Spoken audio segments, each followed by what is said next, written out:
Assalamualaikum warahmatullahi wabarakatuh. Selamat sore teman-teman. Kami ingin berdiskusi dengan narasumber Abah. Perkenalkan, nama saya Ardi Nur Pratama. Perkenalkan, nama saya Hana Pandita Agustina. Perkenalkan, nama saya Widya Yunisi. Kami ingin membahas tema tentang ideologi tema dengan ideologi. Karena sesuai dengan mata kuliah Abah yang sebelumnya. Oke. Iya, Bah. Belibet, Bah. Bentar, Bah. Nah, jangan tegang, santai. Oke. Langsung aja, Bah. Ya, langsung. Assalamualaikum warahmatullahi wabarakatuh. Selamat sore, teman-teman.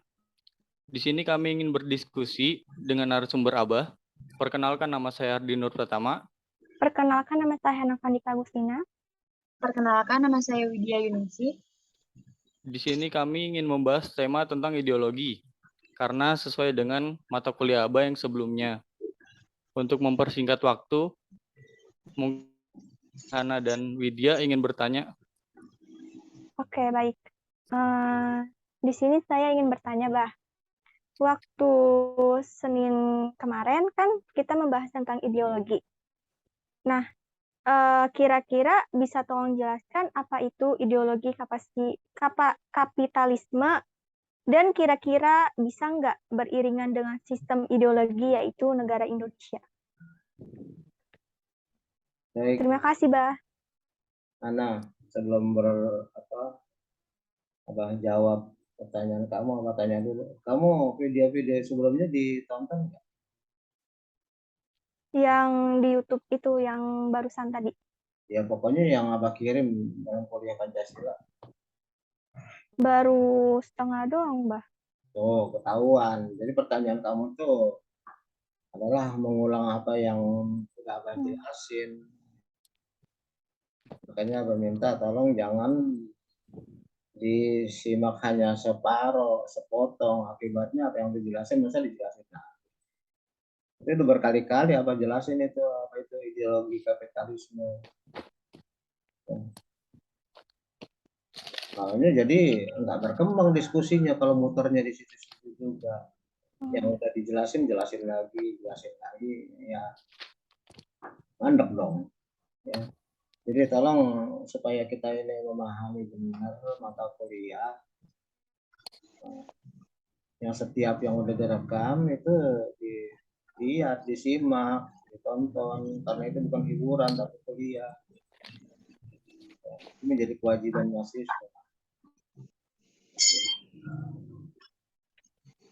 Ideologi kapitalisme ya terpaksa deh Abah jelasin lagi, padahal Abah udah berkali-kali jelasin. Jadi sebenarnya ideologi itu banyak sekali di dunia ini ya. Dulu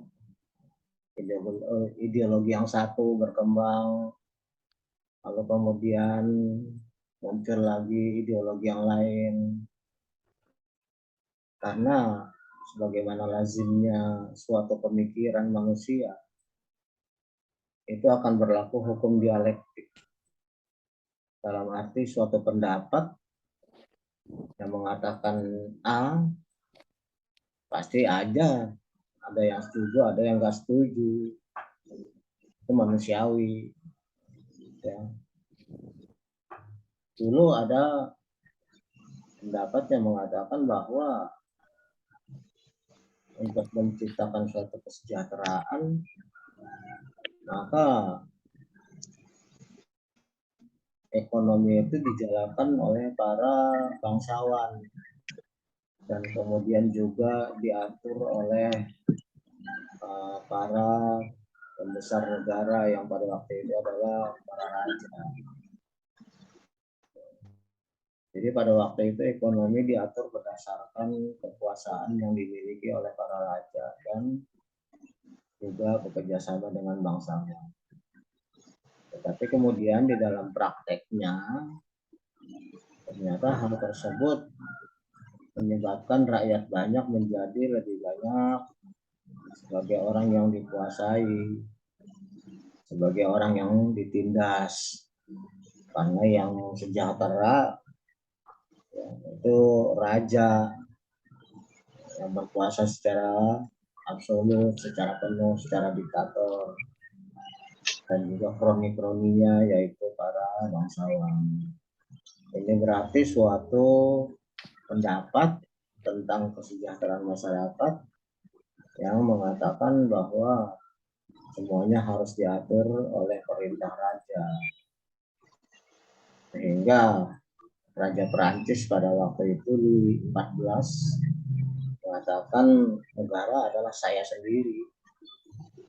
Jadi artinya kalau kata orang Sunda mah kumaha aing bae, semuanya terserah saya, orang negara adalah saya sendiri.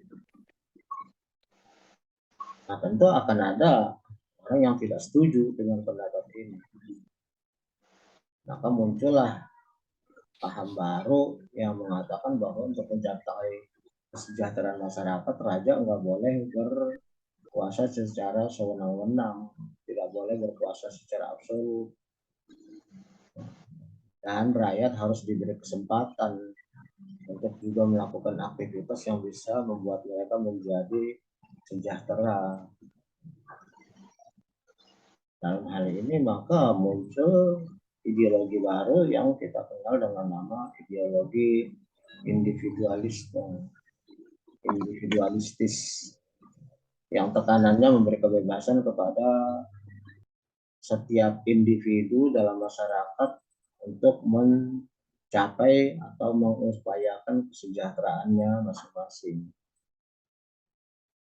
Individualisme kemudian berkembang menjadi kapitalisme karena orang yang berkompetisi, bersaing di dalam hal ekonomi tentu akan menghasilkan pemenang dan yang kalah. Pemenang tentu adalah mereka-mereka yang berhasil mencapai kekayaan, berhasil memiliki modal yang kuat, sehingga disebut sebagai kapitalisme. Ekonomi dikuasai oleh para pemodal, para orang kaya yang memiliki modal kuat. Sementara rakyat banyak itu menjadi tidak sejahtera. Rakyat banyak menjadi sengsara karena yang memiliki kekuatan ekonomi itu hanya para kaum modal, dan para kaum modal ini seringkali mengeksploitasi orang-orang miskin. Demi mencapai kekayaan yang sebanyak-banyaknya, mereka tidak peduli akan ada golongan yang kemudian dirugikan. Ya. Kapitalisme ini kemudian berkembang luas bahkan sampai ke luar negeri sehingga menciptakan negara-negara yang mereka kuasai, negara-negara jajahan. Buktinya misalnya Inggris menjajah Malaysia, menjajah negara-negara Afrika, Belanda menjajah Indonesia, Portugis yang menjajah Filipina. Ya, jadi negara-negara di Asia banyak yang menjadi negara jajahan, menjadi kolonial, negara-negara koloni dari para kaum modal tadi yang diperas sumber dayanya demi kejayaan kesejahteraan orang-orang kaum modal.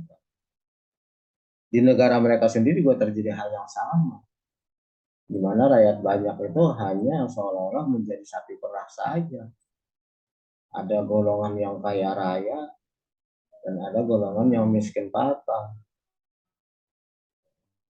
Maka seperti yang Abang bilang tadi bahwa satu pendapat akan ditentang oleh pendapat lain, demikian juga dengan individualisme kapitalisme yang berkembang menjadi liberalisme dan kolonialisme ini akhirnya ditentang di negara-negara mereka sendiri oleh pendapat baru yang mengatakan bahwa individu itu jangan dibiarkan untuk merajalela seenaknya.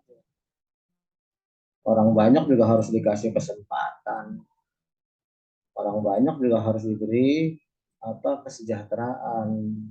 Dan cara untuk bisa mencapai itu adalah kekuasaan harus diserahkan kepada negara. Individu harus direm supaya jangan merajalela seenaknya. Maka muncullah dalam hal ini paham sosialisme. Sosialisme adalah ajaran yang menginginkan bahwa kesejahteraan sosial itu menjadi hak mutlak negara dan individu hak-haknya harus dibatasi, harus dikurangi. Sosialisme kemudian berkembang lagi menjadi komunisme, di mana pendapat ini mengatakan bahwa kekuasaan negara itu harus mutlak dikuasai oleh negara, semua bidang-bidang kehidupan masyarakat, terutama di bidang ekonomi, dan hanya ada satu partai, yaitu partai komunis, partai tunggal. Hanya itulah cara untuk supaya masyarakat itu bisa diatur. Kalau enggak, masyarakat nanti akan senantiasa mengutamakan kepentingannya masing-masing. Maka negara harus berkuasa secara penuh dan rakyat harus dibatasi. Komunisme inilah yang kemudian berkembang, ya, kemudian menguasai negara-negara di Eropa, sehingga ada pertentangan yang sangat besar antara kapitalisme dengan komunisme, sehingga kemudian terjadilah perang dunia, perang dunia pertama, di mana komunisme ternyata bisa bekerja sama dengan kapitalisme untuk menumbangkan fasisme. Paham fasisme ini ya paham yang lain lagi, ideologi lain lagi. Fasisme itu adalah paham yang mengutamakan atau menganggap bahwa suatu bangsa adalah bangsa yang paling utama, ya, paling mulia, oleh karena itu pantas untuk memimpin dunia, dan bangsa yang lain adalah bangsa-bangsa plus dua, bangsa-bangsa yang harus dipimpin. Fasisme ini dianut oleh Jerman, oleh Italia, oleh Jepang. Ya. Jerman waktu itu dipimpin oleh Hitler, Italia dipimpin oleh Mussolini kalau saya nggak salah. Terus kemudian juga negara Jepang dikuasai oleh kaisarnya waktu itu. Terbukti bahwa kurang lebih sama aja, ya, antara fasisme, komunisme dengan kapitalisme, di mana yang sejahtera itu adalah pemimpin-pemimpin. Kalau kapitalisme yang sejahtera itu adalah kaum kapitalis, fasis dan komunis yang berkuasa, yang sejahtera adalah para pemimpin. Rakyat di berbagai negara yang menganut ketiga paham itu boleh dibilang tetap saja berada di bawah. Maka kemudian setelah terjadinya perang ke-1, perang dunia pertama dan perang dunia kedua, ya, di mana ujungnya adalah Indonesia memproklamasikan kemerdekaannya tahun 1945. Indonesia tidak mau menganut salah satu paham-paham yang ada tadi, tidak mau menganut paham kapitalisme, tidak mau menganut paham komunisme, tidak mau menganut paham fasisme, maka Indonesia menggali sendiri ideologi yang diambil dari nilai-nilai yang ada dalam masyarakat Indonesia sendiri sejak zaman dulu kala. Ya.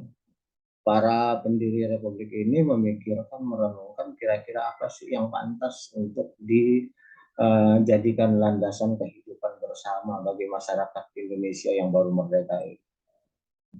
Mereka kemudian menemukan bahwa pertama, masyarakat Indonesia itu sejak zaman dahulu adalah masyarakat yang ketuhanan, masyarakat yang agamis, ya, mulai dari agama yang awal, kemudian ada agama Hindu, ada agama Buddha, ada agama Konghucu, kemudian masuk agama Islam, kemudian masuk agama Kristen maupun Katolik. Maka mereka menyimpulkan bahwa masyarakat Indonesia itu yang bagus adalah pembangunannya didasarkan pada nilai keagamaan supaya cocok dengan kondisi kepribadian mereka sendiri. Terus yang kedua, Indonesia belajar dari pengalaman bahwa negara-negara yang sudah maju itu kebanyakan mementingkan dirinya sendiri dan tidak mempedulikan rakyat banyak, alias tidak berperi kemanusiaan, adanya penjajahan, adanya kolonialisme dan imperialisme menyebabkan negara-negara ada yang katakanlah dieksploitir, diperas sumber daya alam. Maka para founding father menyimpulkan yang kedua, bangsa Indonesia itu harus membentuk satu masyarakat yang menjunjung tinggi nilai kemanusiaan. Tidak boleh satu bangsa melakukan eksploitasi terhadap bangsa yang lain, karena yang namanya manusia itu adalah sederajat. Tidak ada bangsa yang lebih utama dari bangsa yang lain. Tidak seperti paham fasisme. Ya. Maka kemudian dirumuskan istilah yang kedua, yaitu kemanusiaan yang adil dan beradab. Artinya ketika bangsa Indonesia nanti sudah maju, juga bangsa Indonesia nggak boleh menjajah bangsa lain. Tidak boleh kita itu kemudian menjadikan bangsa lain sebagai budak, sebagai bangsa yang dikuras habis-habisan harta kekayaannya. Oke. Kemudian yang ketiga, para pendiri republik ini merenungkan bahwa kita ini kan bangsa yang majemuk, ya. Bangsa yang terdiri dari ribuan pulau, bangsa yang terdiri dari ratusan suku bangsa, dan semuanya ternyata bisa mengalahkan bangsa Barat, bangsa asing yang menjajah bangsa Indonesia hanya dengan modal bambu runcing, dengan syarat bersatu, kompak. Makanya kemudian dirumuskanlah sila ketiga, yaitu Persatuan Indonesia. Artinya bangsa Indonesia itu supaya kuat harus bersatu untuk bisa mengalahkan intimidasi dari bangsa lain, dan sekaligus juga untuk secara gotong royong membangun diri sendiri. Maka kemudian kita kenal ada pepatah yang mengatakan bersatu kita teguh, bercerai kita runtuh. Artinya kalau sebatang lidi itu hanya satu batang, maka mudah untuk dipatahkan. Tapi kalau dia sudah dirangkum menjadi sebuah sapu, maka sulit untuk sapu itu dipatahkan. Nah, itulah yang menjadi filosofi dari persatuan kita. Bersatu kita akan teguh, bisa menyelesaikan persoalan-persoalan yang bagaimanapun, yang teguh juga menghadapi berbagai percobaan yang datang dari bangsa lain yang ingin menjajah, ya, dan juga kita mampu membangun kalau kita ini bergotong royong. Terus kemudian dipikirkan juga, direnungkan juga bahwa karena kita ini bangsa yang majemuk, yang terdiri dari berbagai macam suku, yang berarti budayanya masing-masing saling berbeda satu dengan yang lain, maka tentu tidak boleh keputusan apapun hanya diambil oleh segelintir orang, harus merupakan keputusan bersama. Maka dirumuskanlah sila yang keempat, yaitu kita dalam mengambil keputusan adalah permusyawaratan dalam perwakilan. Ya, artinya kalau kita mengambil keputusan dalam hal apapun yang menyangkut masyarakat banyak, yang menyangkut kepentingan negara, itu tidak boleh berdasarkan kepentingan satu golongan tertentu. Ya, apalagi dalam zaman Indonesia modern itu kan banyak partai, ada partai PDIP, ada Golkar, ada Gerindra, ada PAN, ada PKS, Nasdem dan sebagainya. Maka berarti di dalam pengambilan keputusan untuk pembuatan peraturan perundang-undangan ya tidak boleh hanya berdasarkan kepentingan satu golongan saja. Harus dimusyawarahkan untuk mencapai mufakat. Ya, itulah dasarnya sila keempat. Lalu kemudian para pendiri republik juga menyadari bahwa masyarakat di belahan dunia manapun itu kan pastinya akan terdiri dari berbagai macam golongan.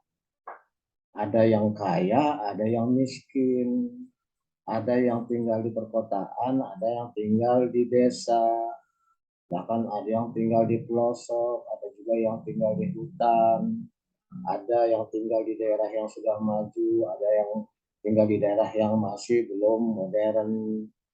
Nah, berarti karena semuanya itu adalah bangsa Indonesia, memiliki hak yang sama, tentu harus diciptakan keadilan sosial. Artinya pembangunan yang dijalankan tidak boleh hanya yang ada di Jawa saja, harus mencakup semua negara Republik Indonesia, termasuk yang ada di Papua, termasuk yang ada di Nusa Tenggara, termasuk yang ada di Maluku, termasuk yang ada di Sumatera, di Kalimantan, Sulawesi, dan sebagainya. Berarti kemudian pembangunan itu harus berkeadilan sosial. Dalam arti harus adil, nggak boleh hanya membangun masyarakat perkotaan saja. Ya, tapi pedesaan juga, demikian juga hak untuk mendapat pendidikan. Tidak boleh hanya anak-anak kota saja, tapi juga anak-anak yang tinggal di pelosok desa, semuanya harus mendapatkan pendidikan.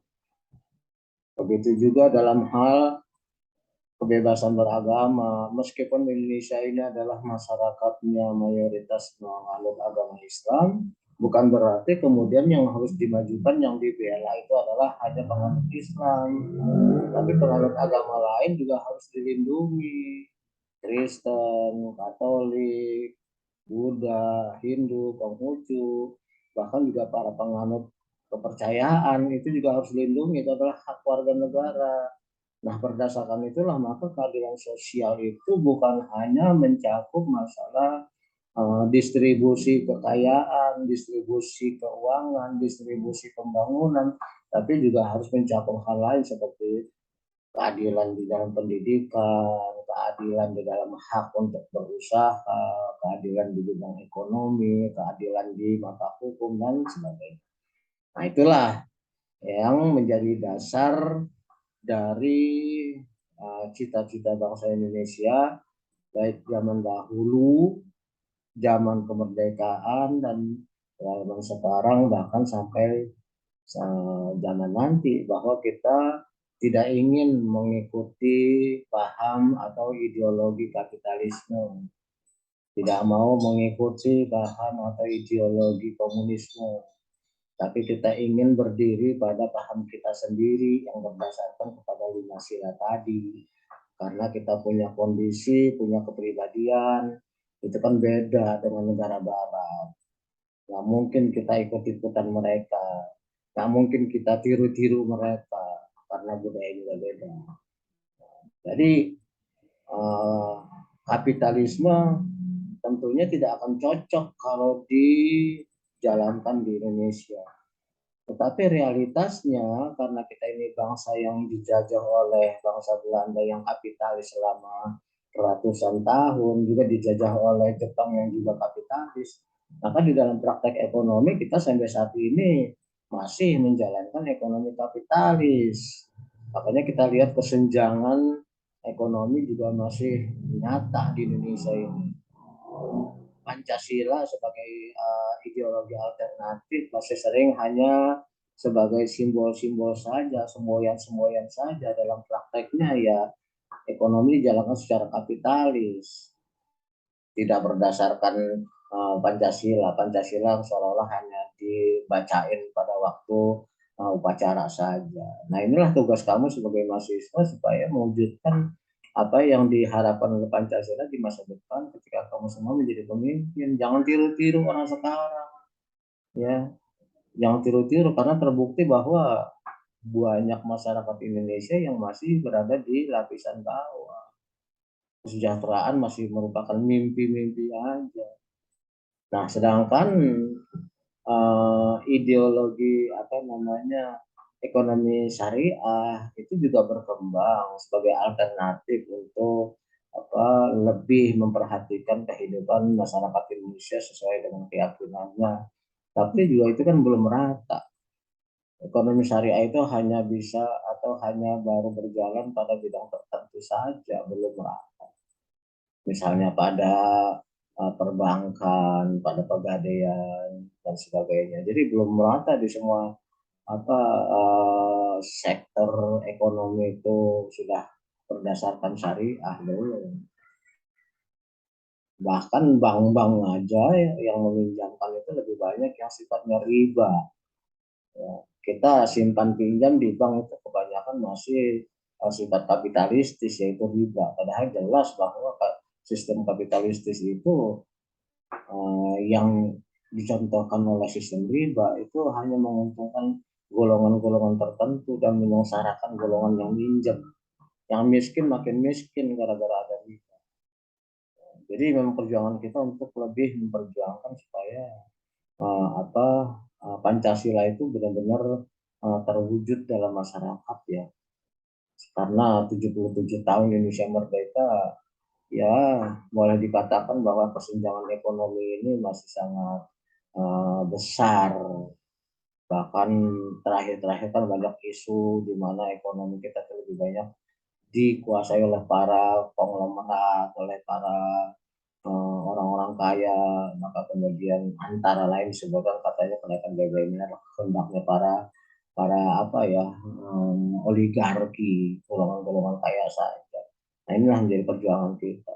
Memang tidak mudah untuk menguasai satu bangsa, apalagi selama ratusan tahun kita sudah dijajah oleh bangsa yang kapitalis. Oke, saya kira untuk sementara jawaban saya seperti itu untuk pertanyaan Anda. Silakan yang berikutnya. Ya, baik, Bah. Saya ingin bertanya, Bah. Abah kan tadi menjelaskan tentang ideologi Pancasila ya, Bah. Kan Abah belum menjelaskan tentang apa fungsi sebagai ideologi negaranya itu apa, Bah? Fungsi. Fungsi dari ideologi negara di samping apa sebagai suatu cita-cita juga dia berfungsi sebagai landasan. Jadi artinya kemana bangsa Indonesia itu akan bergerak, mereka berangkatnya dari kelima sila Pancasila. Oke.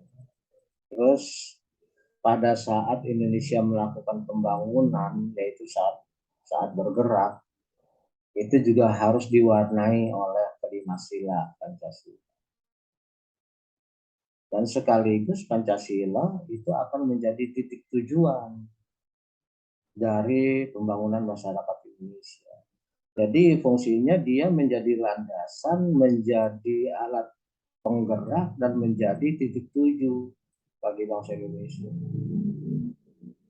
Ketika kita akan melakukan aktivitas, kita harus melandaskan aktivitas tersebut kepada ketuhanan. Jadi tidak boleh bertentangan dengan nilai-nilai agama. Agama mana saja, agama yang Islam, agama Kristen dan sebagainya. Jadi tidak boleh bertentangan dengan nilai agama. Terus kemudian kita juga merencanakan suatu kegiatan itu tidak boleh bertentangan dengan rasa kemanusiaan. Kita tetap harus menjadi bangsa yang beradab, bukan bangsa barbar, bukan bangsa biadab, bukan bangsa liar. Ketika kita mau melakukan suatu perencanaan aktivitas juga kita harus memperhatikan apakah rencana tersebut akan memperkuat atau merobek-robek persatuan. Ya, terus kemudian di dalam merencanakan suatu aktivitas juga hendaknya itu tidak didasarkan pada kehendak satu golongan, tetapi harus berdasarkan musyawarah mufakat, kesepakatan bersama. Dan yang terakhir, apa yang kita ingin lakukan itu harus menjunjung tinggi keadilan. Ya, boleh hanya menguntungkan satu pihak. Nah, itu sebagai landasan. Sedangkan sebagai motivator juga sama. Jadi ketika kita menjadi pelaksana atau melaksanakan atau menyelenggarakan aktivitas tersebut, kembali nih 5 sila dari Pancasila itu menjadi penggugah, menjadi katakanlah koridor, menjadi pembatas. Apapun yang kita lakukan harus dilandasi, harus digerakkan, harus dimotivasi oleh kelima sila. Jadi tidak boleh kita kemudian melaksanakan suatu pembangunan yang sampai melanggar 5 sila tadi, yang melecehkan agama, yang merendahkan kemanusiaan, yang merobek persatuan, yang mementingkan satu golongan, dan hanya memperkaya golongan tertentu, tidak berkeadilan. Kenapa? Karena Pancasila yang saya katakan tadi juga menjadi titik akhir tujuan yang mau kita tuju. Jadi landasannya Pancasila, motivasi penggeraknya Pancasila, tujuan akhirnya juga Pancasila. Tujuan akhirnya kita ingin membentuk masyarakat modern tapi tetap masyarakat agamis. Jangan seperti masyarakat barat yang mereka modern tapi kemudian mereka menginjak-injak nilai agama. Seks bebas, narkoba, eksploitasi. Kita nggak mau kayak gitu. Kita pengen tetap bangsa yang beragama, bangsa yang tetap menjunjung tinggi nilai-nilai ketuhanan. Kita tidak mau menjadi bangsa yang sudah modern tapi kemudian merendahkan martabat manusia. Misalnya gara-gara modern maka kita menjadi bangsa yang dengan bebasnya menjalankan aktivitas yang amoral, misalnya memproduksi film-film biru, film-film porno seenaknya aja. Seperti masyarakat barat kan kita lihat sendiri dalam film mereka bisa bercumbu, bisa bermesraan di depan umum, ya kan? Itu kita nggak mau kayak gitu. Kita adalah bangsa yang penuh dengan sopan santun. Kemesraan itu silahkan, tapi kan pribadi di sana aja, di rumah masing-masing, di kamar, jangan diobrol. Kalau mereka kan di mana aja bisa, di pasar, di pesta-pesta melakukan hubungan seks bisa-bisa aja. Kita kan nggak mau kayak gitu. Negara modern tapi negara yang pasti nanti kena kutukan Allah kalau begitu. Negara yang seperti itu. Ya, begitu banyak adegan-adegan yang dilakukan, tapi kemudian secara umum kita nggak mau, kita tetap ingin yang berkemanusiaan, yang bermoral, dan kita juga nggak mau di sana itu ketika kita sudah menjadi negara yang modern, kemudian kita itu tidak peduli dengan persatuan, sehingga kemudian kita sering memaksakan kehendak kita sendiri. Sesuatu kita anggap benar dan sesuatu itu kita paksa bahwa orang lain harus nurut. Nggak boleh kayak gitu. Kita harus tetap menjunjung tinggi falsafah yang mengatakan tadi bahwa kita hanya bisa teguh kalau kita bersatu. Kalau kita kemudian mencoba untuk mencabik-cabik persatuan, maka pasti negara Indonesia ini runtuh. Berkali-kali saya katakan bahwa Indonesia ini tidak dijamin. Siapa yang jamin Indonesia itu masih ada di masa depan? Zaman dulu banyak kerajaan yang megah-megah, kerajaan Romawi, kerajaan Persia, kerajaan Mongol, Kubilaikan, terus kemudian kerajaan Indonesia, Majapahit, Pajajaran, Samudra Pasai. Itu kerajaan-kerajaan hebat di masa lalu yang sekarang tinggal sejarah. Nah, maka Indonesia kalau nggak menjaga persatuan, ya pasti nanti tinggal sejarah. Nanti takutnya nanti anak-anak keluarga kita, anak cucu kita mungkin tidak lagi di Indonesia, tapi di negara bagian mana? Mungkin menjadi negara yang pecah-pecah, mungkin menjadi negara Jawa Tengah, menjadi negara Surabaya, menjadi negara Jakarta, negara Kalimantan. Dan jelasnya kalau Indonesia sudah pecah belah seperti itu, ya gampang sekali orang luar menjajah kembali karena tidak ada persatuan. Makanya kita bertekad bahwa sebagai titik tuju Indonesia yang sudah modern sekalipun nanti tetap nggak boleh keluar dari koridor bahwa kita itu tetap menjunjung tinggi persatuan. Makanya nggak boleh nih anak-anak muda ikut-ikutan dengan kelompok-kelompok tertentu yang merasa benar sendiri lalu kemudian memaksakan kehendaknya. Nggak boleh, karena hal itu pastinya akan berbahaya sekali bagi persatuan Indonesia. Kan banyak sekarang nih orang-orang yang merasa bahwa dia yang paling benar, dia berpendapat seenaknya aja lalu dia memaki orang lain yang tidak sependapat, kafir-kafirin orang lain. Nggak boleh kayak gitu. Saya ambil contoh misalnya ya, sering sebenarnya saya ambil contoh ini. Di Pilkada DKI tahun 2017. Itu kan antara yang milih Anies dengan yang milih Ahok. Tapi kemudian yang milih Ahok, karena Ahok itu non-muslim, maka dibilang katanya yang milih Ahok kan kalau orang-orang kafir, kalau mati nggak perlu disolatin. Itu kan campur aduk karuan antara masalah politik dengan masalah agama. Agama dimanfaatin karena orang Indonesia itu mayoritas dan mayoritas tapi banyak yang nggak ngerti masalah agama, cuma ikut-ikutan doang, maka kemudian terbawalah mereka. Agama menjadi suatu alat politik, bukan menjadi pembimbing, malah menjadi alat untuk kemudian menghancurkan orang lain. Maka kemudian Anies bisa menang karena orang-orang yang milih Ahok jadi takut, dimusuhin, dikafir-kafirin, bahkan kalau mati nggak mau disolatin, nggak mau diurusin jenazahnya. Ada itu yang terbengkalai kayak gitu pada 2017. Ini berbahaya. Jadi nggak boleh kita itu hanya mementingkan golongan kita, lalu kemudian membahayakan golongan lain. Ya, jadi anak muda jangan gampang terbawa. Saya sering memesan anak muda itu, mahasiswa terutama kaum intelektual, harus ngerti politik supaya jangan dipolitikin orang. Banyak orang tuh untuk mencapai tujuannya apapun dimanfaatin, termasuk isu-isu agama. Kalau kita nggak ngerti ya otomatis kita diperalat. Padahal mereka tujuannya belum tentu masalah agama, tapi masalah politik, masalah kekuasaan. Cuman karena bangsa Indonesia ini mayoritas beragama Islam dan kagak ngerti, banyak kan nggak paham ajaran Islam, nah, jadi ikut-ikutan lah. Jadi munculnya agama Islam itu adalah agama yang mengerikan, yang senangnya maksa, yang senangnya menindas, yang senangnya orang-orang yang beda pendapat kafir-kafir.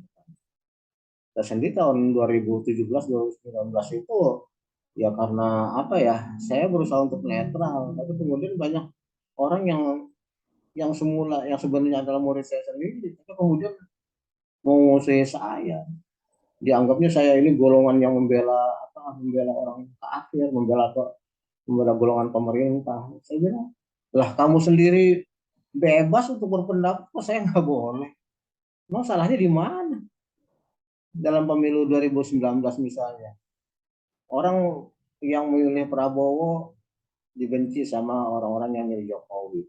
Orang yang milih Jokowi dibenci sama orang yang milih Prabowo. Ya, lalu saya coba netral, tapi orang menganggap saya adalah memilih Jokowi. Lalu saya dimusuhin sama anak murid saya sendiri. Saya bilang, lah kamu aja bebas milih Prabowo, masa saya nggak boleh milih Jokowi? Salahnya di mana? Emang kenapa? Masa kamu boleh, saya nggak boleh? Emang kamu apa istimewanya dari saya? Ya kan? Apalagi yang musuh itu anak murid saya sendiri, mahasiswa saya sendiri. Kan lucu. Kamu diajarin sama saya, tapi saya nggak boleh berpendapat. Harus ngikutin kamu. Ya kenapa saya harus ngikutin kamu? Kamu bebas memilih siapa. Saya juga bebas memilih siapa. Emang masalahnya di mana? Nah itulah berarti kita itu berdemokrasi itu kayak bocah cilik ya. Berdemokrasi itu apa namanya, nggak dewasa. Padahal kita tahu sendiri yang namanya perilaku politik itu kan kayak anak-anak ya.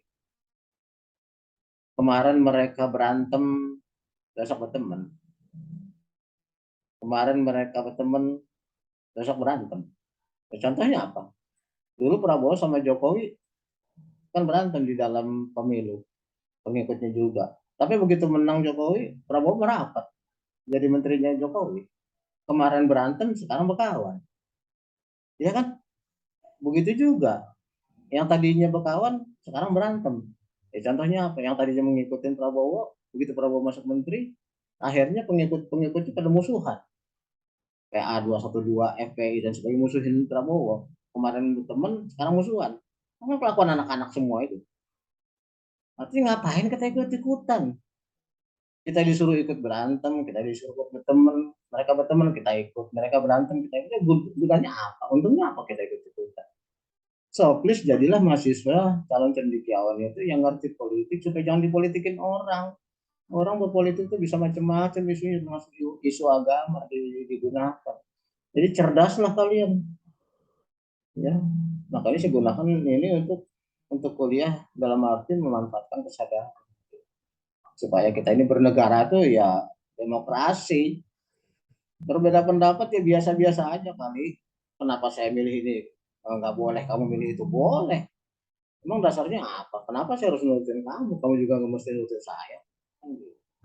Dalam hal politik ya. Tapi kalau dalam kuliah ya kamu harus nurutin saya. Oh, saya dosen, masa kamu nggak nurutin? Ayo kuliah jam sekian, wagah, pokoknya demokrasi. Ya kamu nggak usah ngikutin kuliah saya kalau gitu. Demokrasi bukan di situ tempatnya. Ya, demokrasi dalam hal pilihan politik. Kalau dalam kuliah ini ikut, kamu harus bikin PR ini. Nggak mau demokrasi, saya nggak mau bikin PR. Terserah saya, gimana gua aja. Ya saya juga terserah dong mau ngasih nilai apa enggak. Hak saya juga ngasih nilai. Ya kan? Nah, jadi kita harus menempatkan di mana tempatnya yang benar. Berdewasalah dalam politik, termasuk juga berdewasalah dalam berpikir. Oke, itu jawaban yang kedua. Silakan yang ketiga. Widya. Nah, saya akan bertanya, Pancasila merupakan ideologi terbuka yang bersifat dinamis. Lalu, jelaskan apa yang dimaksud dengan ideologi terbuka bersifat dinamis itu, Pak. Oke. Ideologi sebagai suatu keyakinan tentang suatu hal yang dianggap baik, suatu hal yang dicita-citakan, suatu hal yang dianggap ideal, namanya ideologi. Ideal gitu. Wah, pokoknya hebat lah. Oke, punya lah gitu. Nah, di dalam pelaksanaannya itu ada ideologi yang sifatnya tertutup. Artinya untuk menerjemahkan atau melaksanakan apa cita-cita tersebut itu sudah ada pakem-pakemnya, ada aturan mainnya yang nggak boleh sama sekali dilanggar, harus ditaati sepenuhnya.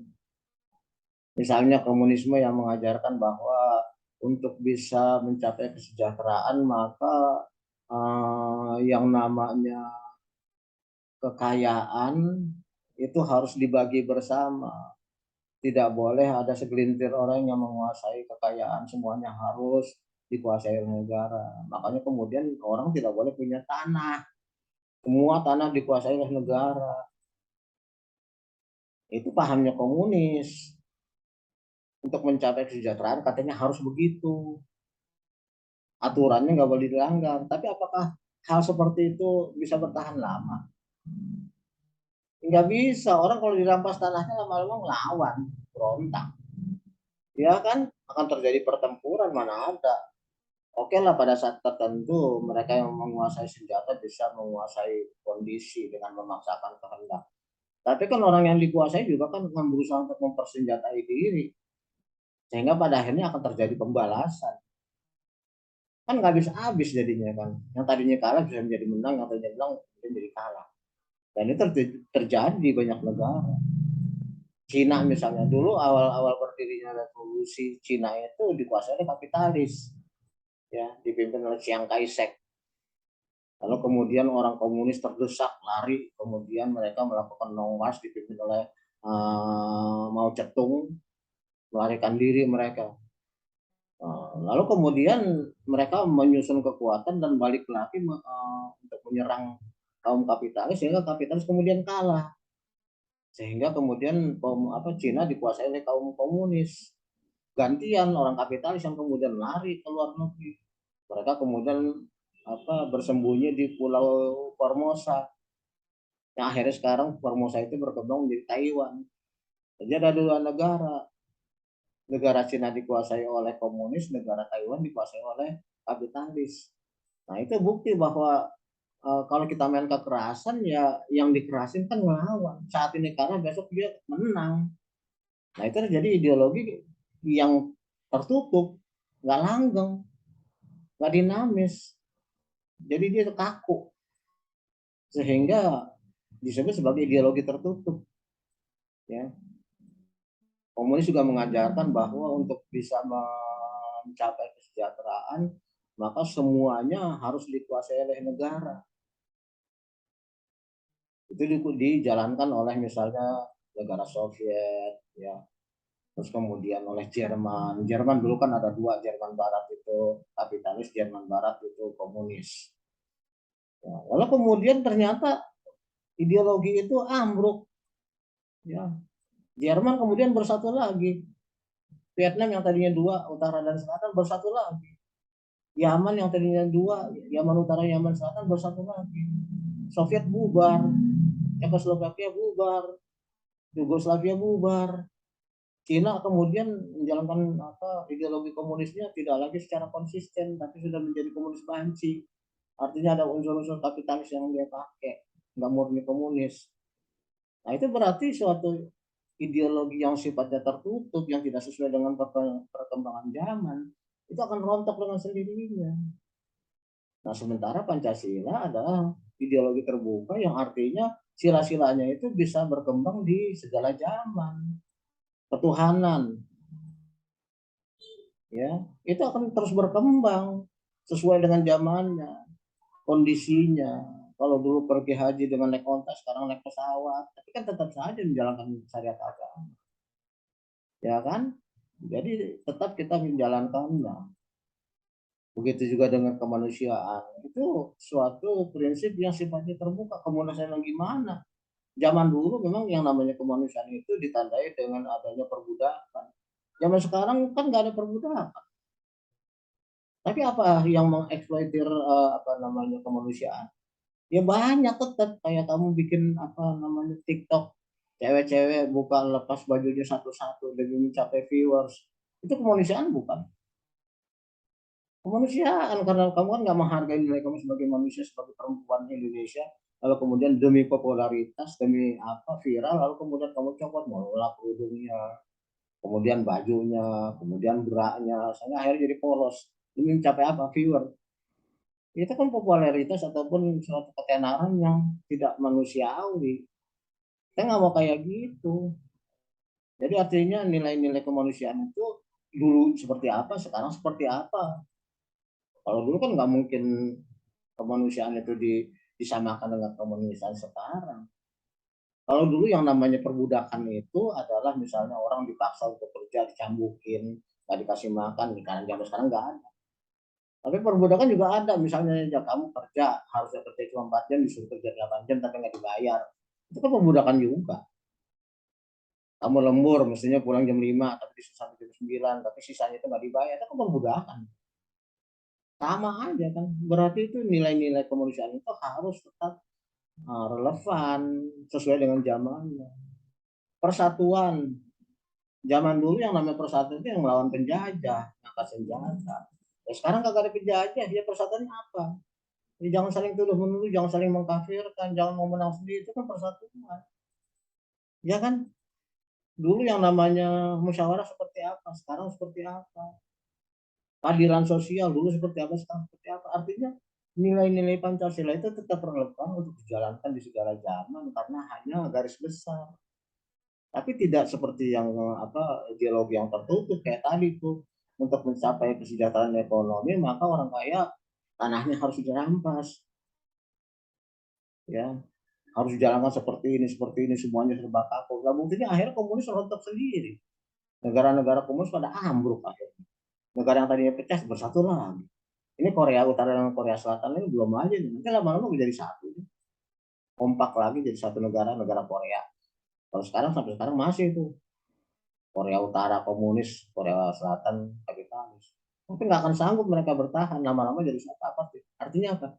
Artinya ideologi tertutup itu tidak akan mampu bertahan dari perubahan zaman. Dan pada akhirnya karena dia kaku, sementara zaman berubah, akhirnya nggak dipakai lagi gitu. Pancasila bisa tetap dipakai karena relevan. Tapi kalau kita ungkit-ungkit dan kemudian kita jalanin aja nggak mau, tapi mau diganti, sama aja bohong. Jalan aja enggak, tapi ribut mau diganti. Ya, seperti itulah ya. Jadi ideologi tertutup dan terbuka Indonesia dengan Pancasila termasuk ideologi yang terbuka yang insya Allah sebenarnya dinamis sesuai dengan perkembangan zaman. Cuman apakah kita mau menjalankan atau tidak, murni dan konsekuen, atau kita banyak melanggar dan hanya mengucapkan di upacara-upacara, ya tergantung kitanya sendiri. Artinya ketika kelima sila dalam Pancasila itu diabaikan, tidak dijalankan, ya yang menanggung resikonya ya bukan bangsa kita sendiri. Dan bahayanya bagi bagi anak-anak keturunan kita nanti. Saya kira semua jawaban sudah terjawab dan mudah-mudahan ini bisa dipahami ya. Sekali lagi saya pesan sama kamu, Hana, Ardi, dan Widya. Kalau videonya ditonton, Neng, jangan cuma separoh. Percuma dong abah bikin capek-capek, akhirnya kuliahnya nggak didengerin. Ya. Itu bukan entertain itu, tapi kuliah kamu sekarang ini zaman daring. Coba bayangin aja, kalau daringnya aja kamu cuma pajang nama, Hana, hak doang, orang yang entah kemana. Ardi, A doang, orang yang entah kemana. Beda W doang, ada hurufnya doang. Ya anggaplah kuliah daring sama dengan di kelas. Emang kamu kalau di kelas dosen lagi ngomong kamu bisa sambil selonjoran atau kamu tiduran? Kan nggak bisa. Kan nggak bisa kamu sambil pakai celana kolor yang cowok, cewek pakai celana pendek, nggak pakai jilbab. Kalau pakai itu sih terserah, ada yang pakai, ada yang nggak ada masalah. Tapi kan nggak bisa kan kamu pakai kaos kutang, pakai tank top.